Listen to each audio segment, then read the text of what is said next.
4 p.m. All right, it is 4 p.m. We will call the Committee on Public Safety to order. Please note on the record that all committee members are present. If I could have a motion to move the November 25th, 5 minutes. So moved. All those in favor, please say aye. Aye. Motion passes. Next, we are to public comment on agenda items. If you are here on a specific property that is on our agenda, you may have an opportunity to address committee members at that time. But if we have any additional members of the community that would like to speak for 3 minutes at this time, you're more than welcome. If everyone is here for a purpose on the agenda. So seeing no hands, we will move on to item 5B, the Public Safety Project Quarterly Update for 2025. So Roy is here from River Caddis. He will get us going on the Public Safety Quarterly Update. Thanks, Roy. My name is John McGraw. I'm president of River Caddis Management, based out of Lansing. Or the owner's representative for Public Safety Project and for the city of Lansing. Today, we have Dan Wasinski also with River Caddis. He's the project lead. We've got Rob Crow and Marty Reuter from Chrisman and Marty from Hobson Black as well. So we're here today to provide our third quarter report and a preview of our fourth quarter report as well. From a financial standpoint, we're approximately halfway through the total project spend of this project. On the procurement side, we're exceeding 90 to 95% with all bids, giving us a strong certainty of that remainder of work.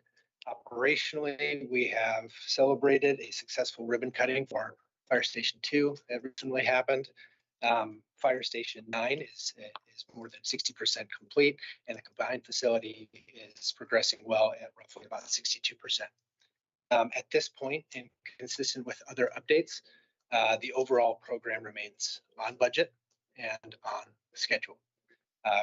We appreciate all of the continued support for this project on this important investment for Lansing's public safety infrastructure. And with that, and given what we've sent you guys, we're here to answer any questions that you may have. any questions from committee members? Just quickly, when you say on budget, is on budget, you're going to be spending the entire amount of the bond? Yes.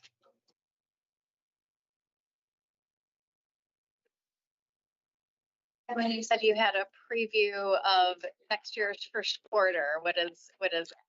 Well, essentially this came out October 22, so the percentages that we used are as of yesterday. Okay. So we don't have the full fourth quarter update. As of this update, we've finished more things than we did a little bit more accurate update of the total project spend as well as the percentage completion. Thank you. And you had said on budget and on schedule, is there any chance that this may happen prior to the deadline that you have out there, or before schedule, or how does that look for you? Well, I don't. Being on schedule is great, so I'm not knocking that. I don't think we ever want to make a promise that we can't handle, and I think it's everyone's job to get this done before the deadline. But I think it's safe to say that we are on schedule at this point. But we always try to exceed expectations. We as the collective we. I do have a question about future costs. I mean, we're still very much working on this project, and I know some other projects, for instance, last week, I read an article about the Makata Club and some work that was done there. And one of the reasons that was given for a delay in that project was the cost of materials. So how do you continue to plan for that with tariffs, cost of materials, continuing to build? How does that factor in here for this project? So I can pass a majority of this question off to Chrisman, but overall, where we're at with our contracts and bid packages today, we have a good certainty that it's not going to affect what we have in place as of today to complete and do our job the way that we promised. Thanks, John. Again, I'm Rob Crow with Chrisman Company, so you're your construction manager. And so we have the great responsibility to do that cost leadership to make sure it does stay on or below the budget. And John really hit the most relevant point on it, that this project is majority already been bid and procured. So there is not that opportunity for that to change. There are a few scope items that have yet to be, and in our budget planning, that anticipated inflation has already been accounted for. So yeah, it's part of the planning process that's led up to where we are today. So that there really is not a significant risk at all based on where we're at in the timeline. Thank you. Any other questions, comments? Yeah, so I certainly appreciate that, Rob. So what you're saying is that we haven't had to, because we did receive the vast majority of bids, procure those. And we haven't seen substantial changes in terms of like value engineering things, engineering things out of the plan. We haven't done that. Correct. Okay. Cool. I appreciate that. Can you real quick, just because I didn't realize this was in the packet, can you tell me one more time, just so I can tell folks that are asking, Fire Station 9, you said was what was the percentage done? Roughly about 50%. 50%. Excellent. What about in the Fire Station 2 is open or it's done? What about Fire Training Center?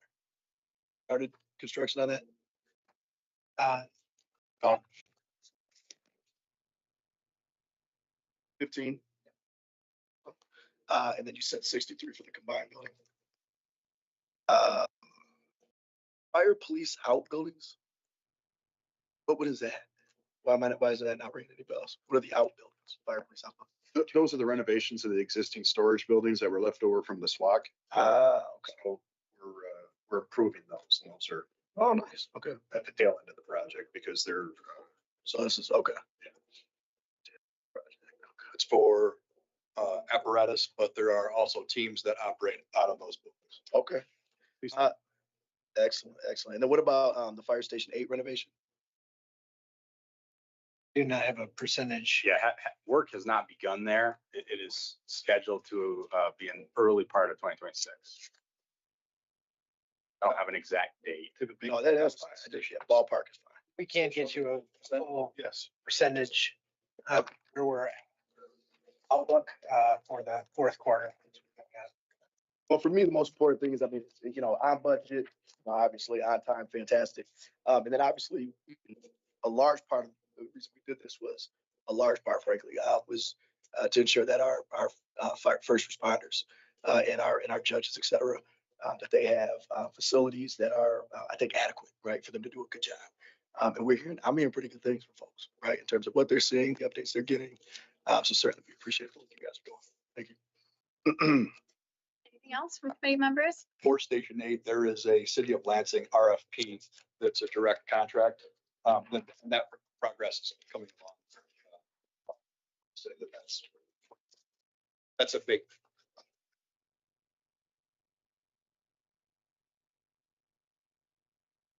All right, if there are no other questions, we can move on. Thank you so much for your time. Thanks for being here. I Oh, would move the place to South Iowa. perfect. Proper motion has been made. All those in favor, say aye. Aye. Motion passes. Thank you very much.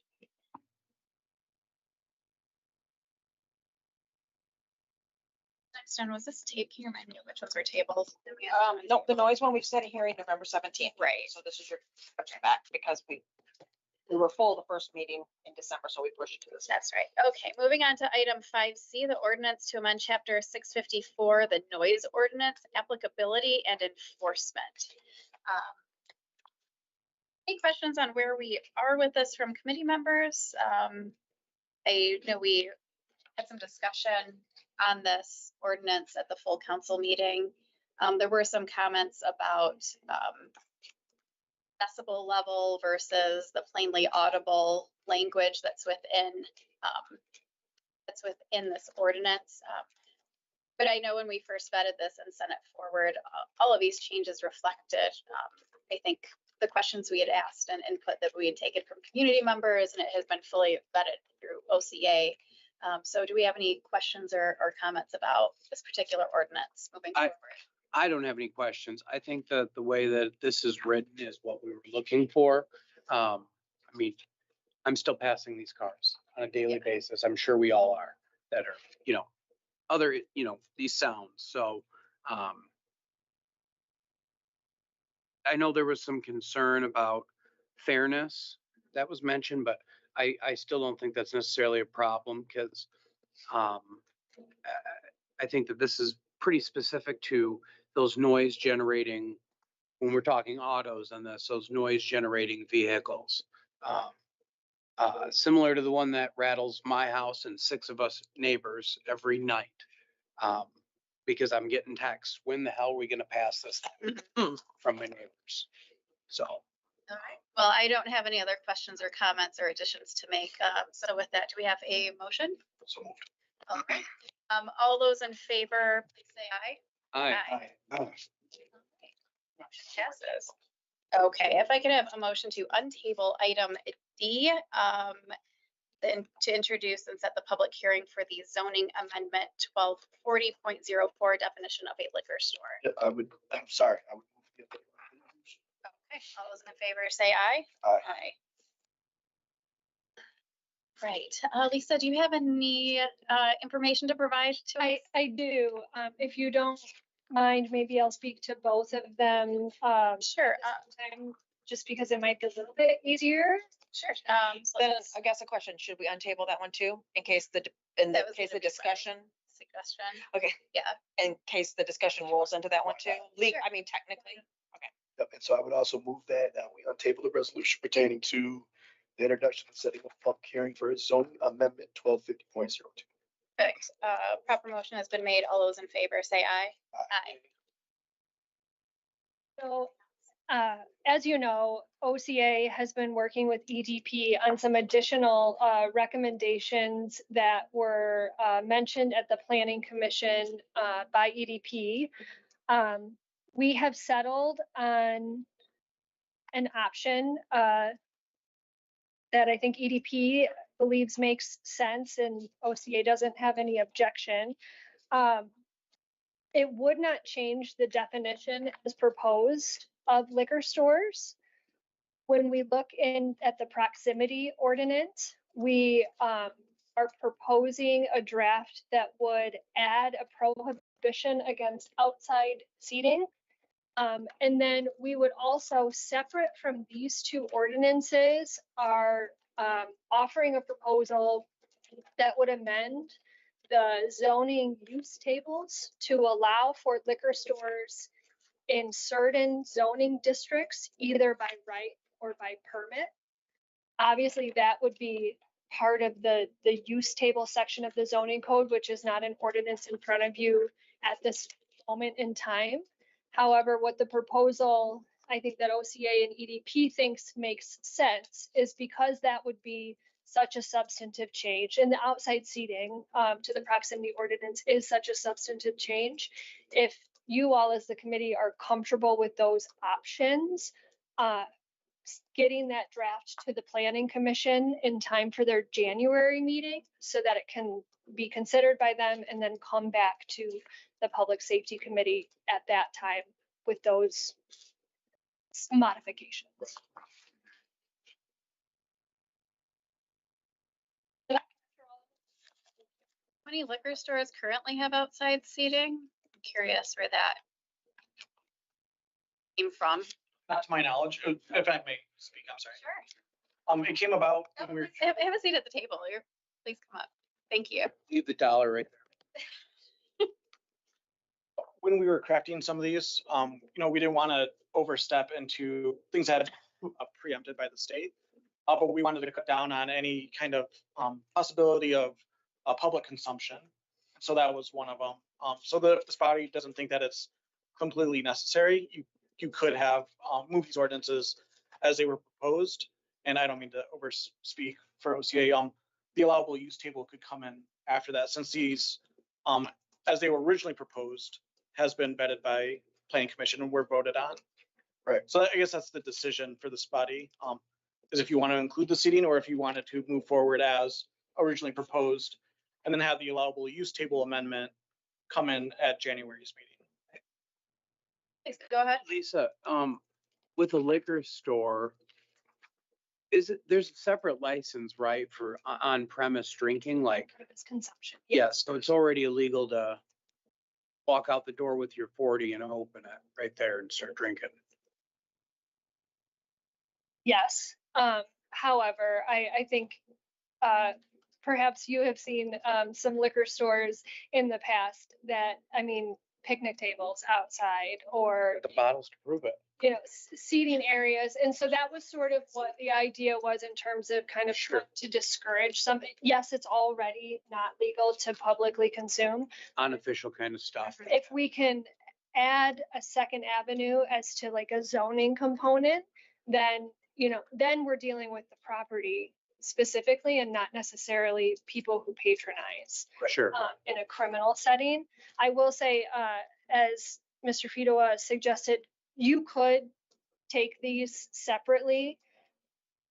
I think OCA's recommendation would be if you are going to consider the zoning, the use tables, that they be dealt with all together, because it is a lot less disjointed that way. I think it makes sense.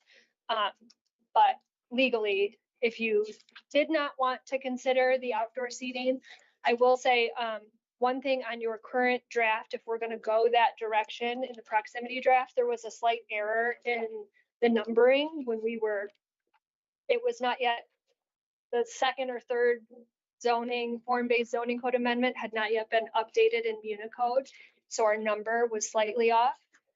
So if the determination that this body wishes to make today is that you don't want to consider the outdoor seating portion of it and you want to move these two things forward, there will be an updated numbering that I need to send you. That's not a substantive change that would need to go back to Planning Commission, but it is something that you would need to.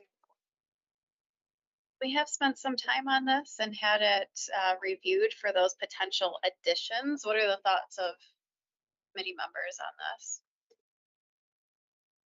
Usually, Councilmember Hussein? I would love to see the city added. I don't mind. We holding waited off this until we long. have that, yeah.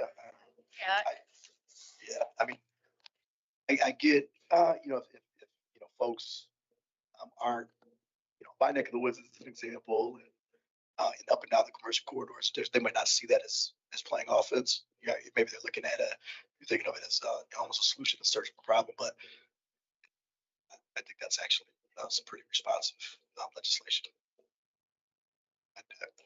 I concur. And if we're gonna put on our tool belt, we should fill all the slots with tools. Yeah, absolutely. nice and out. Proverbial tool belt. I like it. On a tool belt. The plan at that point then will be OCA in conjunction with the EDP will finalize the drafts and have them be ready for Planning Commission at their next meeting. Yes. Yes, and Andy, you had a I comment, was gonna say that next meeting is January 6th. January 6th for their next meeting. Of 2026? Yes. So then do we need a motion on this action or we just understand this as the Probably just direction to that we're table going? these two. Okay, Table both of these again. all right. Do we have a motion to table? If I'm going to move, and if I can't do this, let me know, but I'm going to move that we table both resolutions pertaining to chapter 12, 40 and 1250. Okay, proper motion has been made. All those in favor say aye. Aye. Perfect. Thank you for that information and context. Moving on to item 5F, the resolution establishment of a historic study committee regarding 108 South Martin Luther King Boulevard. And I do know we have folks, Guys, just one follow-up question. I forgot to ask this. oh, sure. Did you ever find out if the drive-throughs, maybe I missed it, the drive-throughs were illegal per state law? I would have to double check on that and All get right. back to you. This isn't that I can. Just want to know. Okay, please do. Thank you. All right, we do have folks in the room to speak to this next agenda item. If you'd like to take a seat at the table.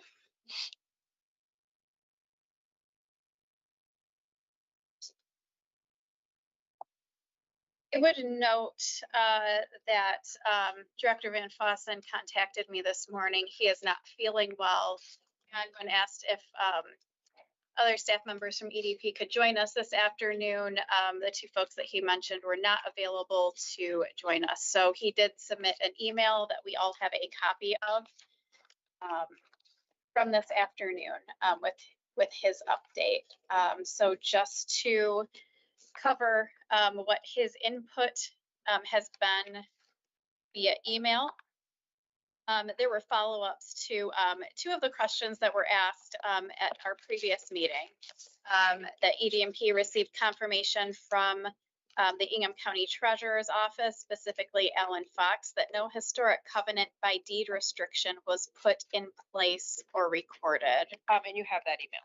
Yes, we all have a copy of that email. And then, excuse me, regarding if renovation of work could proceed during the study process, if a committee is formed, he cites section 1220.03, procedure for establishment of a committee, and in subsection G outlines a path that if any pending work would cause irreparable harm, and that based on the building plans already submitted and approved, Director Van Fossen, doesn't see any work of theirs that would cause irreparable harm. And ownership has shared a desire to honor the home's original architecture. And so those are his comments on behalf of EDMP. We do have the property owner here, as well as Mr. Schrader and Mr. Castanier, to give some input on the property itself. So if you'd like to take a few moments and address the committee, I'm happy to hear your input. Clearly, since the Historical Society of Greater Lansing is in a moon house, currently at 528 North Capitol, Boone is the most important architect in the city. You can have a book about him.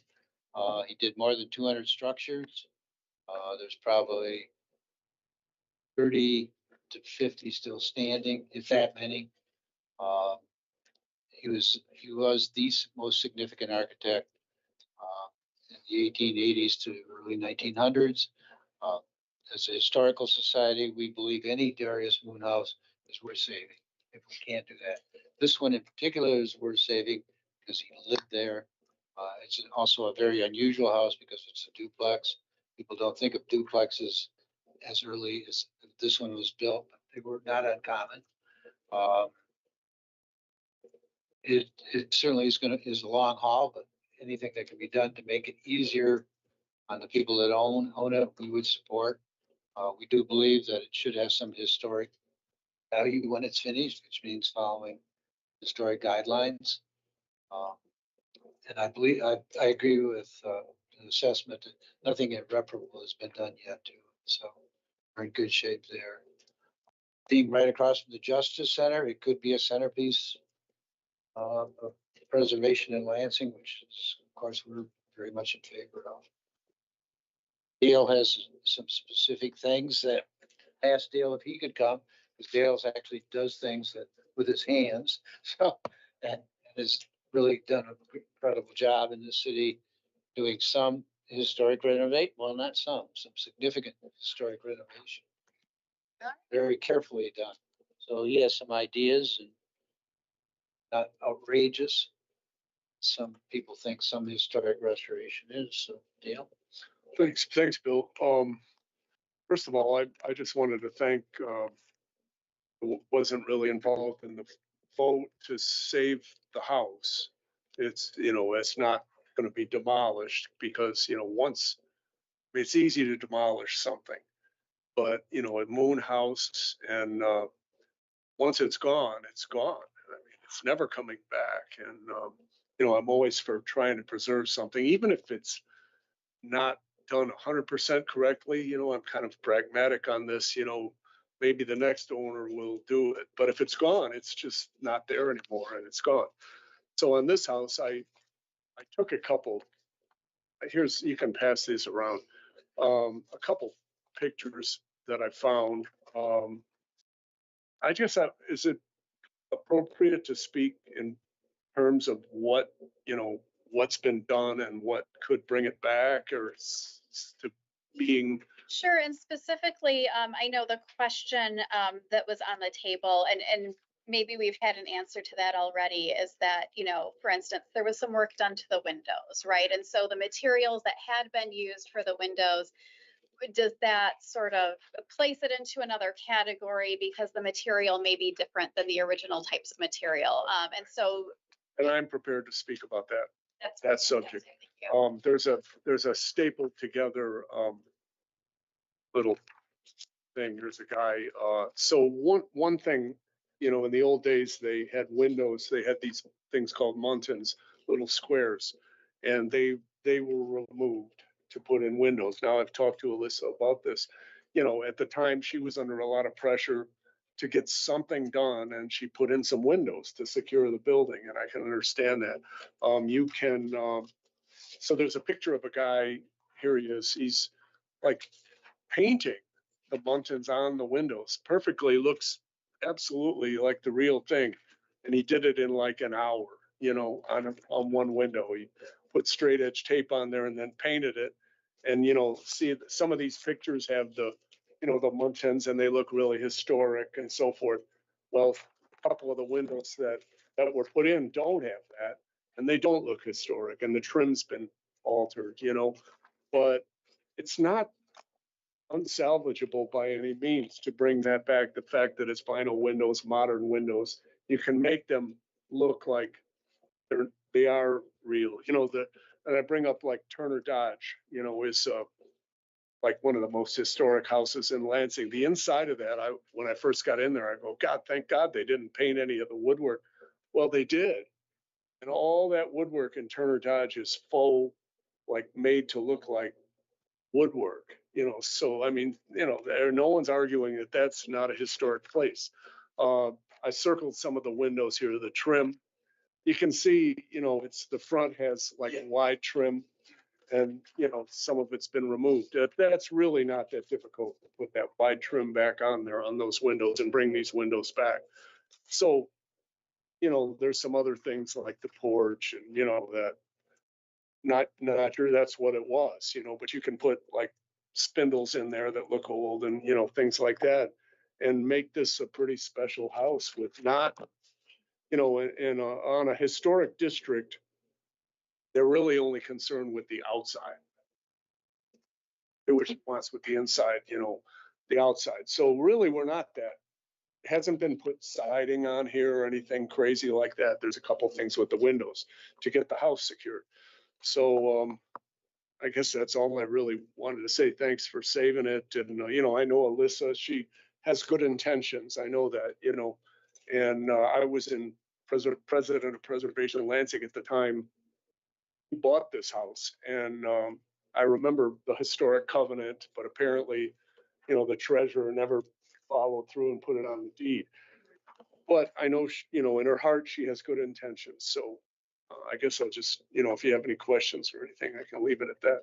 I'd just like to add, most of you have probably been through Walter French. That's obviously one of the more important historic structures in the city.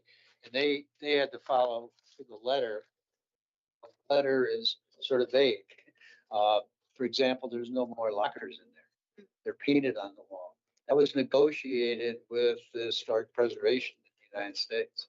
So when you're doing historic home reservation, you actually start negotiating some things.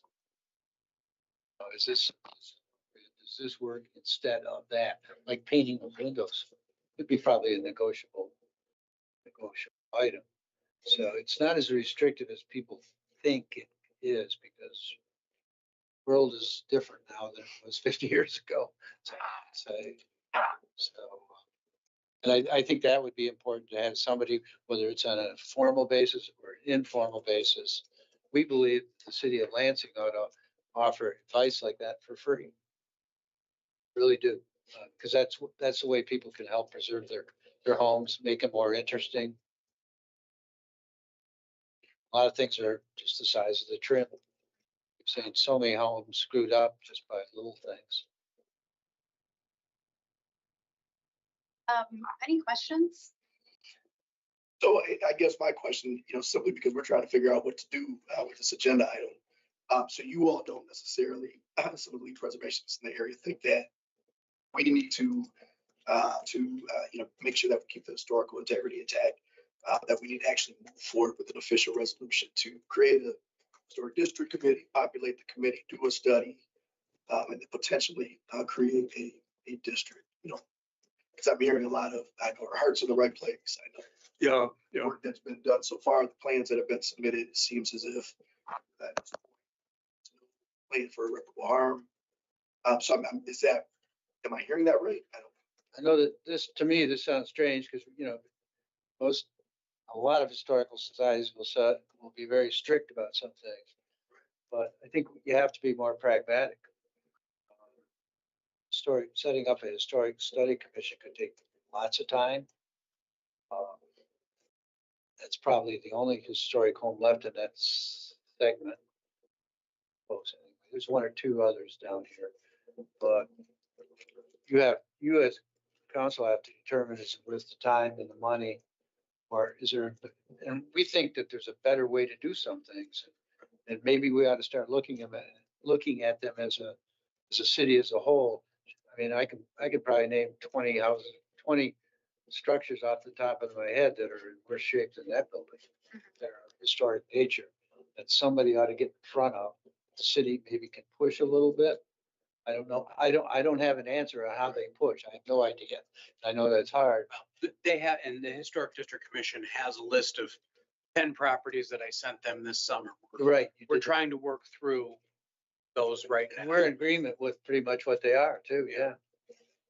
And if I may, the Historic District Commission was born out of, we initially heard that Ms. Flowers didn't want to tear it down. And so I personally did some homework on Darius Moon. And so when we're looking at a revocation of make safe or demolish, I tried to work, I taught, and Greg is not here, but excuse me.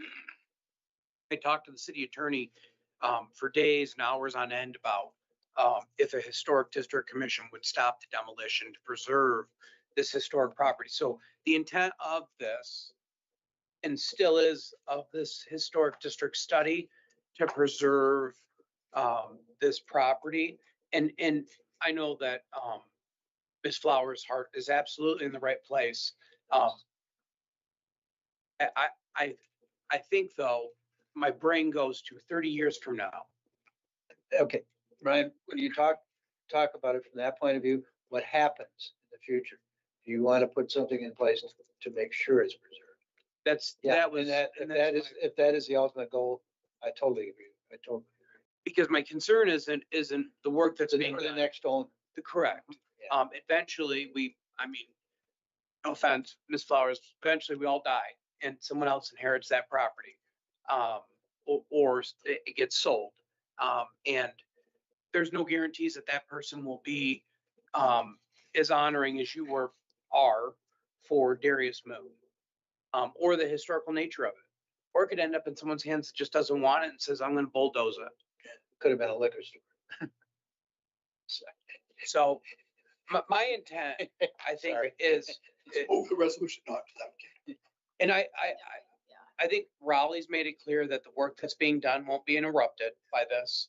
I think that oftentimes we don't respect our historical buildings enough, and this is an opportunity to do so. And I mean, that was one of the major reasons why we decided not to reverse course on the make safe or demolish.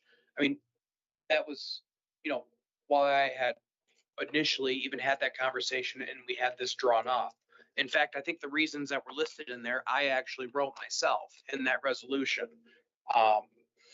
So I think with Raleigh saying that it wouldn't interfere with the work that's being done, I think that, in my opinion, based on, folks that do historical preservation, with the idea that, we're thinking about the future generation on this, not necessarily 10 years from now, but, what happens to this property in 50 years.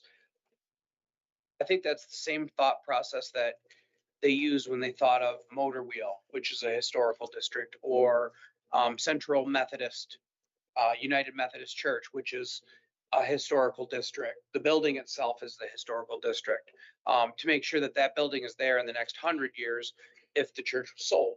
And that's true of any of the, I think 13 or 16 historical districts that we have on ordinance right now that I went through and read each one of. So that is my 2 cents on this. You visit cities across the United States, and there would be a home like that. That's sort of a highlight of the city, frankly. I think One of that's a our most- highlight of our city. Yeah, I mean, it is one of our most important structures. It is one of the most visible properties on And MLK. long-term, if it's to do that, we would totally support that. I just didn't want everything to have to stop. Great. Well, I do have a question, and then I do want to hear from our property owner, Ms. Flowers. And I'm not certain who would be best to answer, Mr. Schrader, with your expertise in having restored some historical properties or your perspective. Also as an subject matter expert here in the room, but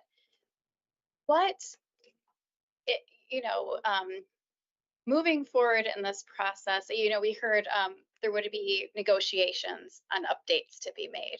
And so when I hear that, I think to myself that the property owner may not be able to make maybe the most cost-effective updates or, updates of the material that, maybe is preferred by the property owner, but doesn't comport with some of that, the materials that would be classified. And I forgive my ignorance. I don't know exactly how this works. I'm just curious if in your experience in the past, you've encountered those types of barriers, or if that has changed how you budget for these projects once it does become historical and you have to make those negotiations. I'm curious about what your experience is I can with that. could probably take that. I have not encountered that. I've kind of done it voluntarily and nothing's been really forced on me. I'm sort of just do it. I own that little gas station on Cesar Chavez and Capitol. That's my work. And, I'm not going to be around forever. And I'm actually thinking, I told Ryan this, that of making that into a historic district. Because when I'm gone, I've had people that's so small, we need to double the size or, and it probably will happen in 20 years or 30 years. And this is way off your question, but the materials like this, there's a place in Westphalia, you can buy you can just duplicate this trim, you can just take it out there and say, make me this. And there's only 8 pieces of trim that are, off here. And then it would just be, people driving by, see it and they go, wow, there's the moon house. Everything is on the outside, I don't know. I guess I can't remember the original question, but. I think you've answered that. Like, Okay. you can find comparable materials that wouldn't. Yeah, it's readily. Shingles now, It they has look to like. be negotiated in yeah. some way that. And I think, Yeah. if I may, Ms. Flowers, I think you shared a letter with me and then Councilmember Pelivanoglou that you have received a grant for funding for this in a significant amount. So I'm guessing that the money isn't going to be necessarily an issue when it comes to the minor things that we're discussing here. You have the money to fix the house on the interior, which is most of the work. It looks like a lot of the outside work is pretty close. Oh, here's some, Tap that. Tap it, sir. so he can see. And so if we could hear, and I'm sorry, were you finished with your thought, President Cost? Because I like. Yes, I'm sorry. It's Okay. locked. Ms. Flowers, if you could please address the committee. I appreciate your concern. I do.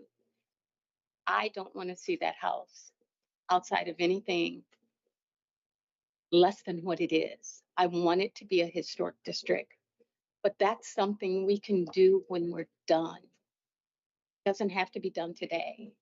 There does not have to be a committee today, because I have pictures that don't even line up with this. This used to be a wraparound porch on this house. No one in our generation or the one before has seen it. What I have are drawings that were done back in the early 1900s, and they show that there was a wraparound porch. The windows here, they actually are supposed to be 5 by almost 6. That's why they're so big now. The trim is not original now, but we're not done. We were just trying to get something in there because we were trying not to lose it because of its importance. So we were trying to take some of that pressure off. Oh, well, you can have people come in, you can have this. We've had so many people. Somebody came in there and broke in and stole so much stuff, it almost made it look cleaner. And they were just trying to get copper and they were just tearing things down. So we had to find better ways to secure it. So that's what we were doing. It's not my goal to lose any of the integrity of this house. Why? I grew up on the west side. I grew up, the house that was moved to Huron, the Moon House. When I was a kid, I thought it was the Moon House because it was yellow, not because it was Darius Moon. I loved his work as a child before I even knew better. And my purpose is to make this amazing. And one reason is it sits across the street from the Hall of Justice. What are we talking about? You know, there's a couple more houses in that area that are Moon houses, but nobody knows that. They don't know it, but I do. So I'm just asking, can we table this? Let's get done. And then let's make it a historic district. So I was actually, I don't know where my mind's at this point, Ms. Flowers. So I was actually in a position to say, look, our goals are to ensure that the historical integrity is not compromised. We're hearing from our preservationists, the heart of Ms. Flowers. It's not going to happen. And then, beyond that, also an explanation as to, and of course, I was going to put this on the floor as to why I support this in the first place, which I really appreciated Ryan bringing this forward because I think he was really trying to, didn't come out necessarily like that, the way it played in the media, things like that. I think he was really in earnest trying to figure out, based on everything that's been discussed here and all the reasons that have been extracted from conversation in terms of why this should be the exception, because we did do something very unprecedented, right, by reversing that, and in a way to kind of protect the city, moving forward. So I thought what he did was, just really best practice, frankly, and the council didn't see fit, but when it came back, certainly was ready to just. But you just said something interesting. You said you actually do want, in time for this to be a historic district committee. I'm sorry, district. And so with Raleigh's explanation that none of the work would have to cease, right? They've seen the building plans, nothing will cause irreparable harm. I guess I'm asking you, why? It's not going to impact anything. What's the concern? I guess that's my question. Because we don't trust each other. Okay. That's just it. We absolutely do not trust each other. Why? Because all I saw was somebody wanting to destroy this house. And I was doing my best to stop that. And when you say, and I just want to be clear, can I ask a question? So when you say, because it's interesting, like, so when you say we don't trust you, you're just saying like you and this body, or the city, just in general. I feel like in general, none of us do, because you're not sure what I'm gonna do. I see you wanting to destroy my house. And there's that trust level that's missing. Right. It's missing. Okay. You don't know me. I don't know you. Right. Go ahead. I just wanted to speak. So a historic district, and I'm talking to everyone, is actually protects the house from being destroyed. Right. So it's a good thing. And, I'm telling you, I'm wanting to form a historic district on one of my buildings, just for that reason, because I'm going to be gone. And somebody's going to buy it.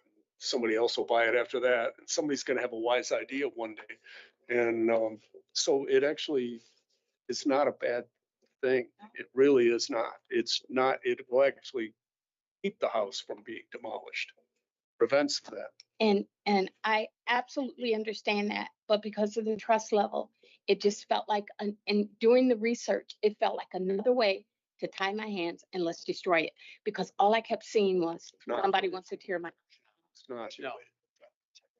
And I I'm, promise you that was it. yes, yes, yes. But the And way, try not to put the city in a position where we were, luckily, we got a great opinion from our city attorney that said, look, we really do think we can make the distinction. But walking into that meeting, I promise you, we were really trying to find a way to save your home in a way where we also safeguarded the city. I promise you that was it. So when you say you, I know you're not talking about me personally. In these meetings, just so you know, we really lean heavily on city staff. We really lean heavily on law. We try to follow things to the letter of the law, right, with fidelity, because we have to protect the taxpayer of the citizens, or I'm sorry, of the city of Lansing. And so we can't be arbitrary. We can't be capricious. We can't just do things rat. And that's why I said harebrained when I said it in the meeting. It maybe wasn't the right term, but we can't make rash decisions because we really put the city in great legal jeopardy. And so that is why I shouldn't say we, because it was Ryan. That is why Ryan brought that forward. That being said, because we had the city attorney's opinion, who could make the distinction, I was okay walking away from that because I do trust you. You don't necessarily trust me as an operative of the city, but I do trust you, and I do think your heart is in the right place. I'm hearing our lead preservation is saying this really is a good thing. We have our director saying none of this work would have to cease, right? And then you even said on the back end, hey, I really do want at some point for this to be a district. So, but it's still the trust. I got it. Okay. yeah, at some I point. just wanted to get down to it. And I mean, to be honest, I want to do this the way I've seen it, the way I feel it, without someone saying, no, trust me to make this thing beautiful. Trust me to make it beautiful. And when it's done, Yeah, it's a good question about it. And I appreciate the conversation back and forth. And my hope is that because we saved the House as a council unanimously. So I do think it's important to point that out. My hope is that some trust could grow from that. And I've been in these rooms, I've seen, heard, felt what's happening in here. And so I completely appreciate your perspective on that. And so as the property owner, I'm certainly open to hearing how you feel, what you're trying to accomplish here.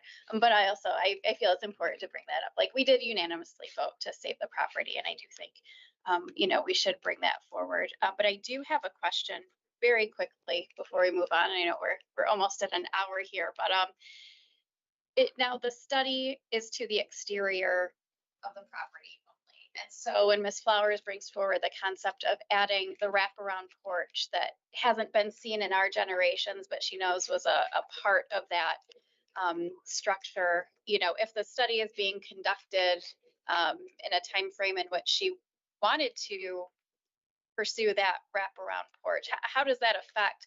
Because I hear her saying, I want to do what I want to do. I want that wraparound porch. I want this or that. So how is that affected by a historic study? You would, if you wanted to do a wraparound porch, and it would have to go to the historic district committee. You'd have to take plans in there, show them what you're trying to do. And they would, I mean, they're reasonable people. They would say, yeah, that looks good. But you would have to make that step. If you don't decide to do a wraparound porch, you can just leave it right like this. And it's okay. and with Either that way. being said, the thing that's stopping me with that wraparound porch are these amazing windows. Yeah, Those things are beautiful. Then you don't have to. And then I'm like, okay, let's do this. Let's bring that porch out to here. Why? I have a picture Okay. that shows that porch extended. It doesn't capture it from the front, but it shows the porch extended, which still falls in those guidelines. I mean, So you could still do it. yeah. You just have to go to the committee. They would have to approve. That's So all. yeah, that's where I'm at. I wanted, Yeah, and thank you for that response. And I think, to her point, wanting to do what she wants to do, but having to seek permission to do so adds a layer, adds a step. I know Councilmember Hussein has a question. And excuse my ignorance. I guess I'm asking the question. how do I want to phrase this? So if we said, look, let's put a pause on this, right? Let's trust Ms. Flowers to do this work with integrity. And she does some things, right? Like the wraparound porch.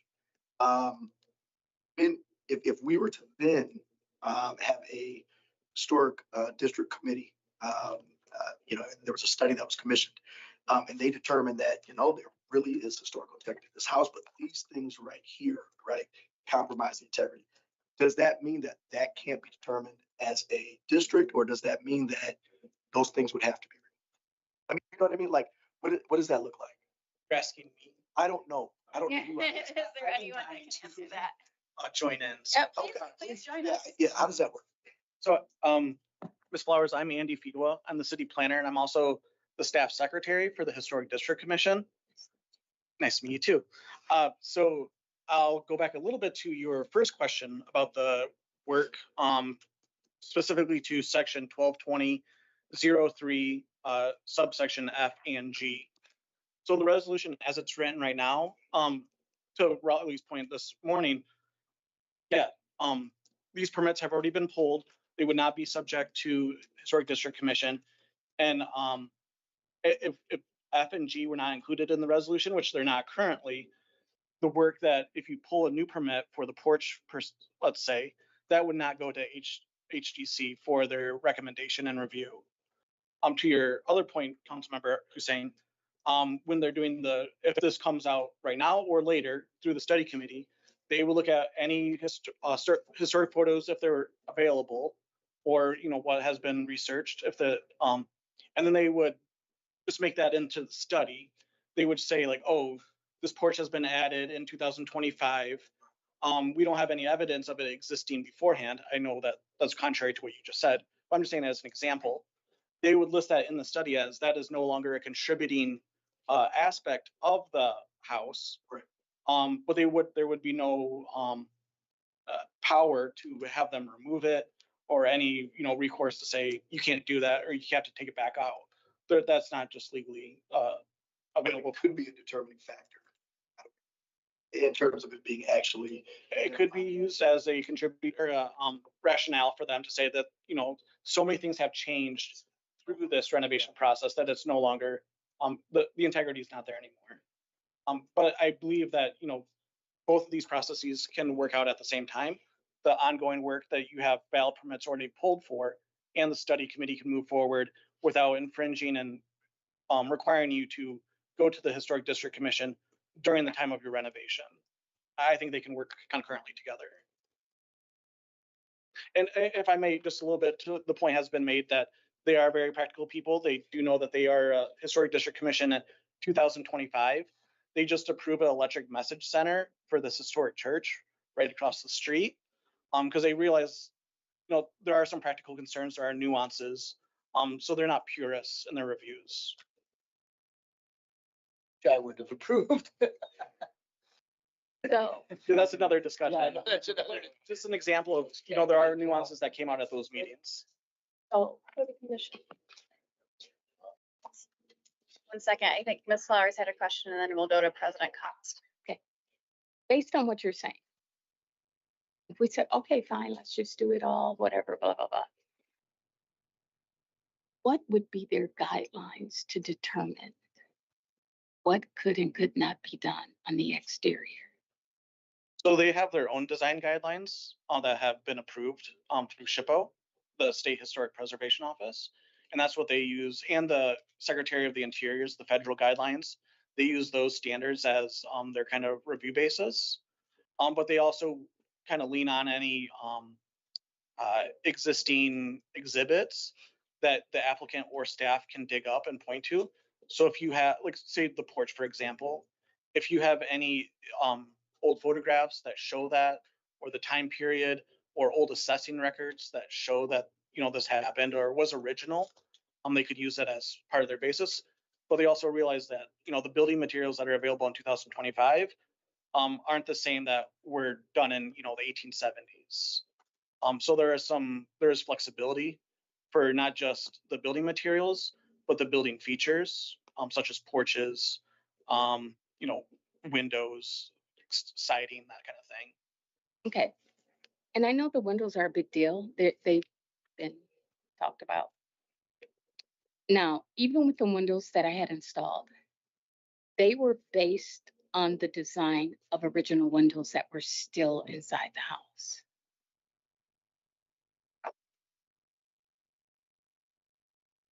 Would they say it's not double hung during sash? Sorry, I know we're supposed to be asking questions to the committee, not to each other, so I don't want to answer unless I'm.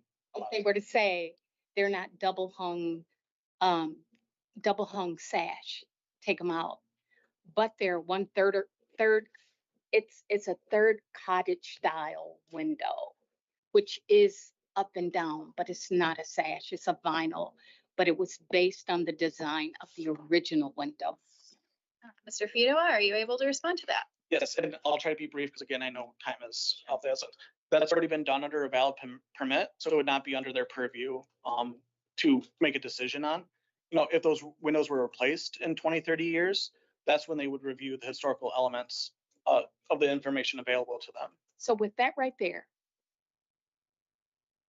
I would like to finish the house without the historical committee.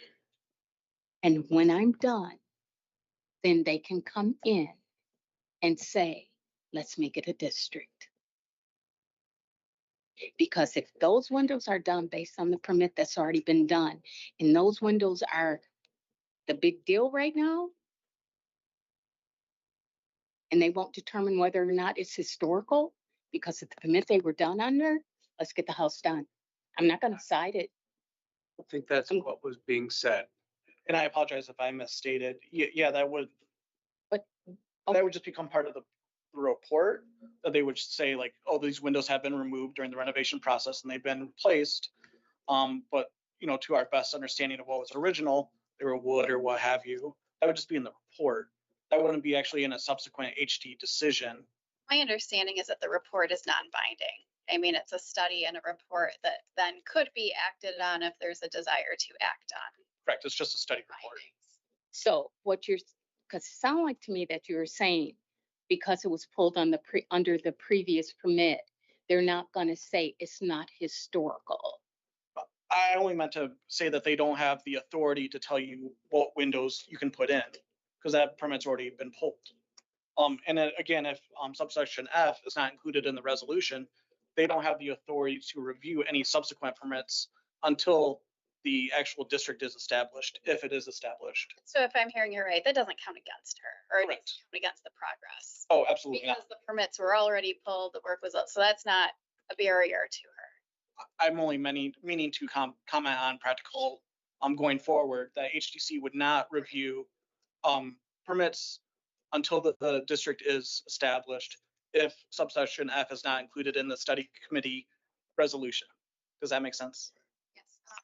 So And then it, Ross, you had a question. yeah, if I may, just quickly, there was a comment about you not trusting us and us not trusting you, and I just want to clarify, when we got, and Councilmember Hussein mentioned this, that we get our information from the department. So when we got the report, the three of us got this report, we were told that all of the permits didn't follow up, no calls, and they recommended to us 60 days make safe or demolish. So I want to clarify that at the beginning. But then we decided as a body out here to reverse that decision 8 months later, 6 months later. But part of reversing that decision was, I think you mentioned it and many others mentioned it, there was a historical covenant on this property.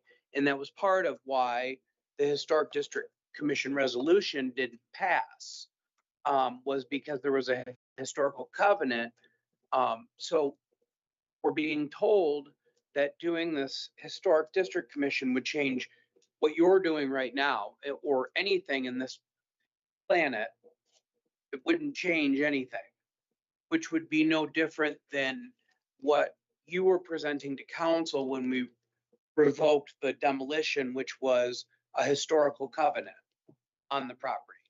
So I'm trying to understand why you don't feel comfortable moving forward with this, because it's not about right now.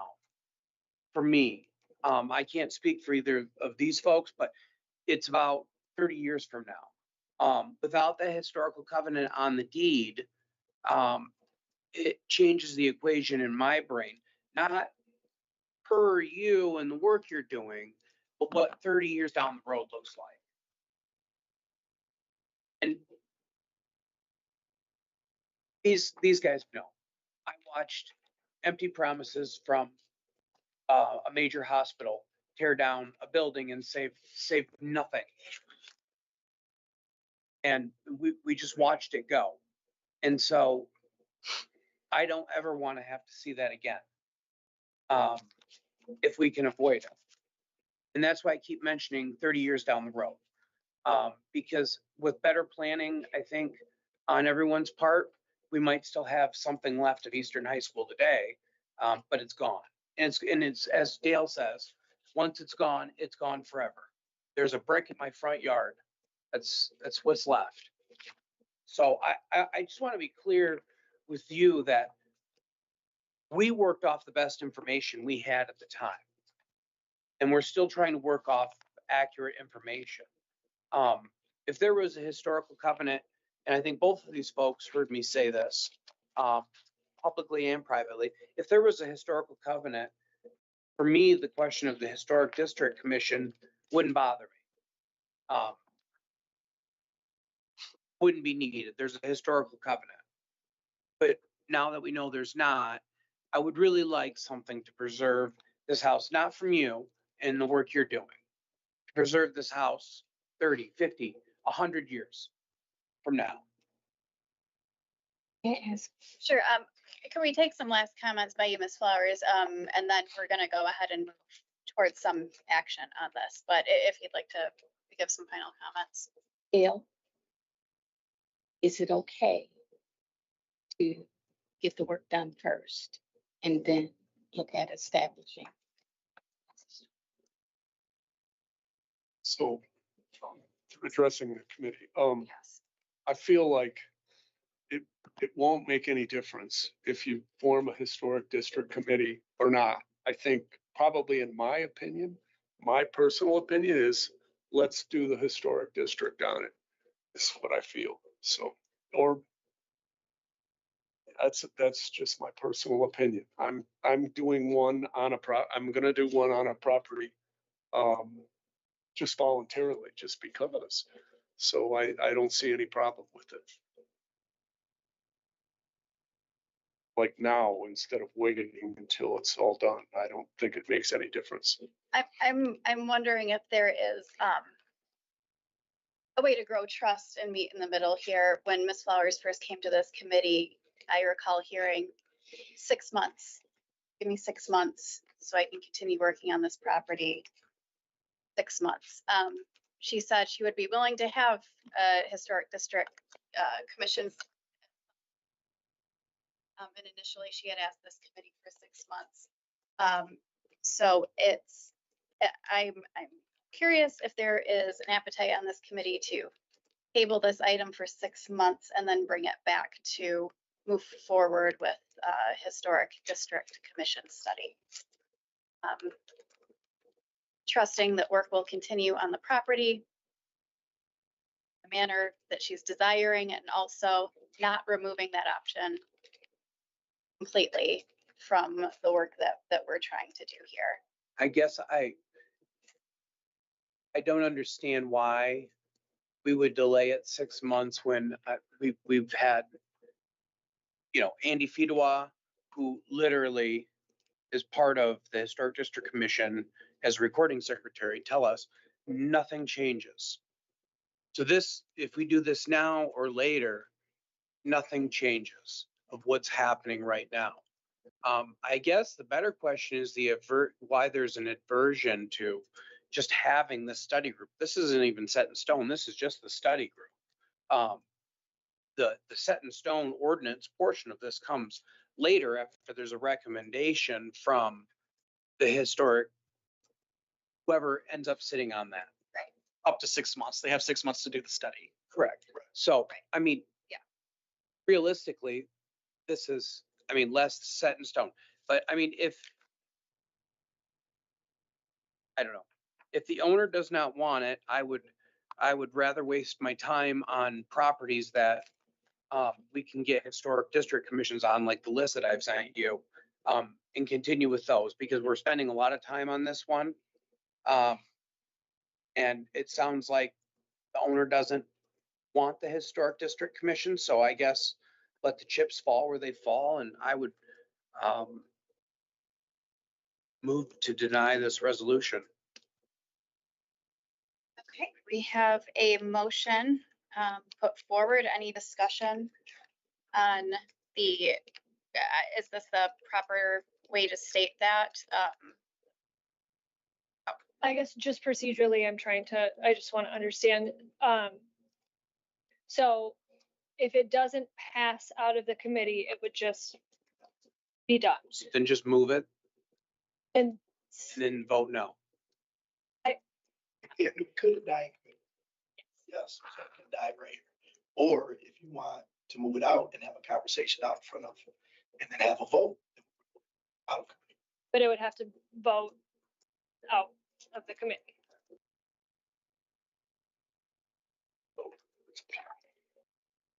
So is that, the motion is to vote on the resolution, or is To it? vote on the resolution, and I'll vote no.